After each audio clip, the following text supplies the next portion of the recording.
Hello everyone, this is doctor Deepti Mathur. I am a neurophysiotherapist. I hope आप सभी लोग healthy होंगे, सभी अपनी एक्सरसाइजेस प्रॉपर्ली कर रहे होंगे और सभी सेफ होंगे। लास्ट टाइम हमने बड़े शॉर्ट में डिस्कस किया था कि व्हाट इज़ डिस्क डेसिकेशन और उसको हम ठीक करने के लिए या ठीक रखने के लिए क्या कर सकते हैं। तो आज इसी को हम डिटेल में डिस्कस करते हैं बिकॉज मुझे कई सारी क्वेरीज मिली और बैक से रिलेटेड काफ़ी लोगों के कई इश्यूज़ थे, कुछ लोगों के नेक से रिलेटेड भी इश्यूज़ थे। तो पहले तो हम ये समझ लेते हैं कि ये एक्चुअली डिस्क है क्या। जो हमारी बैकबोन है उसको अगर हम दो तरह से देखें तो एक तो उसमें बोनी स्ट्रक्चर्स हैं दैट इज़ वर्टिब्रा, और उसके बीच के जो स्ट्रक्चर है that is called disc and it's a fluid filled structure. और उसका काम होता है एब्जॉर्प्शन का, शॉक एब्जॉर्बर का काम करता है। जैसे हम लोग बाइक ड्राइव करते हैं, बाइक चला रहे हैं या कार चला रहे हैं तो उसमें शॉक एब्जॉर्बर्स होते हैं। तो वैसे ही हमारी बॉडी के शॉक को एब्जॉर्ब करने के लिए जो हमारा अलग अलग जगह पे हैं शॉक एब्जॉर्बर्स, लेकिन बैकबोन के जो शॉक एब्जॉर्बर हैं वो डिस्क मानी जाती है। अब उसको हम जितना यूज़ कर रहे हैं उसके अकॉर्डिंगली उसकी भी लाइफ है। अगर हम उसको उससे ज़्यादा यूज़ कर लेंगे तो डेफिनेटली उसमें चेंजेस जल्दी आने लग जाएंगे। इट इज़ लाइक कि अगर किसी चीज़ को यूज़ करने का लाइफ दे रखी है कि आप उसको 10 घंटे रोज़ यूज़ करिए और आप 10 साल तक यूज़ कर सकते हैं, और हमने उसको यूज़ कर लिया 20 आवर्स डेली, और तो डेफिनेटली उसकी लाइफ कम हो जाएगी। वैसे ही जो हमारी बॉडी के स्ट्रक्चर्स हैं अगर हम ओवर यूज़ कर लें, उसको ज़्यादा यूज़ कर लें तो उसकी लाइफ भी कम हो जाती है और उसमें चेंजेस आने लगते हैं या डिजेनरेशन जल्दी होने लगती हैं। पहले के ज़माने में कहते थे लोगों को होती थी ये सब चीज़ें, लेकिन या तो पता नहीं चलती थी बिकॉज मेडिकल एडवांसमेंट्स इतनी नहीं थी, या दूसरी चीज़ ये भी कह सकते हैं कि उन लोगों का काम करने का तरीका अलग था। द पॉइंट इज़ उनका लाइफस्टाइल कुछ मायने में बहुत बेटर था, जो कि हमारा लाइफस्टाइल काफ़ी गलत है, जिसमें कि हमारी फिज़िकल एक्टिविटीज़ कम है। एक मोबाइल, लैपटॉप्स, ये ऐसे काम है जिसमें हम हमेशा बैठ के झुक के काम कर रहे हैं। एंड इनफैक्ट जो छोटे बच्चे हैं वो भी गेम्स खेलते हैं, जो स्पोर्ट्स है जो कि हम लोग बाहर जाके खेलते थे वो अब वीडियो गेम्स खेलते हैं।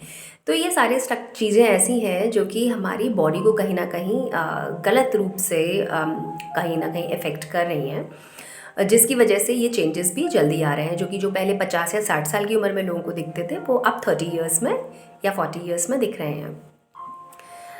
तो जो ये फ्लूइड फिल्ड डिस्क है इसमें अगर डिहाइड्रेशन की वजह से, एजिंग की वजह से, उम्र की वजह से, ओवर यूज़ जैसे कि मैंने बताया, एंड सेकेंड चीज़ ये भी है कि हम उसको गलत तरीके से यूज़ कर रहे हैं, दैट इज़ ओवर एक्टिविटी या इंस्टेबिलिटी, या हम जैसे पोस्चर आपका गलत है, आप आगे झुक के बैठे हैं, या कुछ लोग हमेशा ही खड़े होकर काम कर रहे हैं, तो ओवर उस पर प्रेशर बढ़ रहा है जिसकी वजह से उसका डिजेनरेशन फास्ट हो जाता है।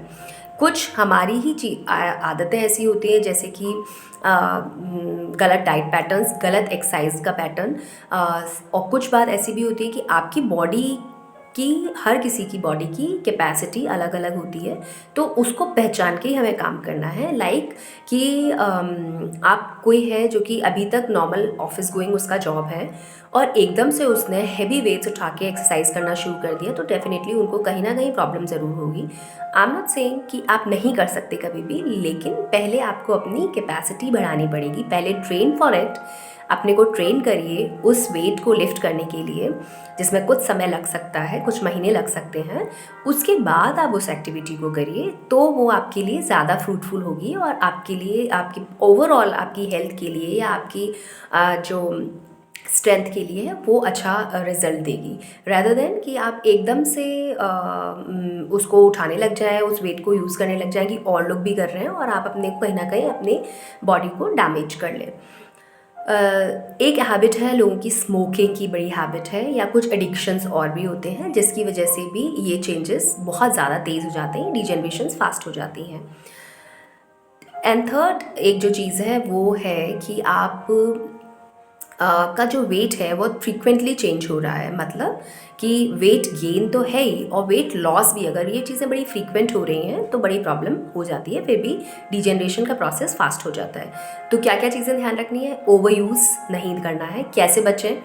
बीच बीच में गैप्स लें, थोड़ी थोड़ी देर बाद अगर आपका सिटिंग जॉब है तो खड़े होके एक वॉक कर लीजिए अपने जो भी आपको एरिया है उसमें। अगर आपका स्टैंडिंग का ज़्यादा काम है तो थोड़ी देर बैठ जाइए।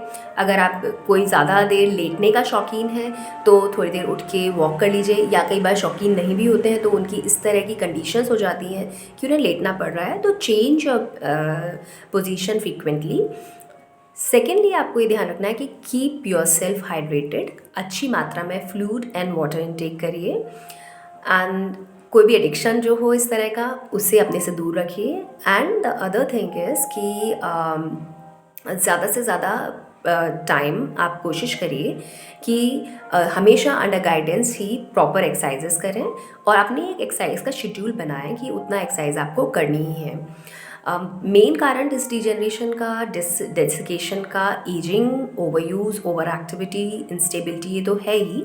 साथ के साथ इसमें आपके जो मैंने आपको बताया कि एडिक्शंस हैं, कई बार ट्रॉमा की वजह से, कोई अचानक से कोई इंजरी हुई है उसकी वजह से भी हो जाता है। हम बॉडी को अगर टाइम दें, प्रॉपर रेस्ट करें, प्रॉपर डाइट लें, प्रॉपर एक्सरसाइजेस करें अंडर गाइडेंस, तो डेफिनेटली हीलिंग होती है और ये सब चीज़ें आराम से हील हो सकती हैं। द पॉइंट इज़ कि आपको फेथ रखना है अपने ऊपर, अपने जो भी आपको गाइड कर रहे हैं उनके ऊपर, एंड धीरे धीरे अपनी बॉडी को हील होने का टाइम देना है, प्रॉपर रेस्ट भी करना है, प्रॉपर एक्सरसाइज भी करनी है। बाद में भी ध्यान रखना है जब आप ठीक हो जाते हैं कि बीच बीच में गैप्स लीजिए, और अपने आप को ज़्यादा से ज़्यादा कोशिश करिए कि अपनी लाइफस्टाइल को बेटर करें। जो डे टू डे एक्टिविटीज़ हैं उसको बेटर करने की कोशिश करिए, तभी जाके ऐसा है कि ये कंडीशंस आपको बार बार परेशान नहीं करेंगी। क्योंकि ऐसा नहीं है कि एक बार हुआ तो लाइफ में दोबारा नहीं हो सकता, दोबारा भी हो सकता है।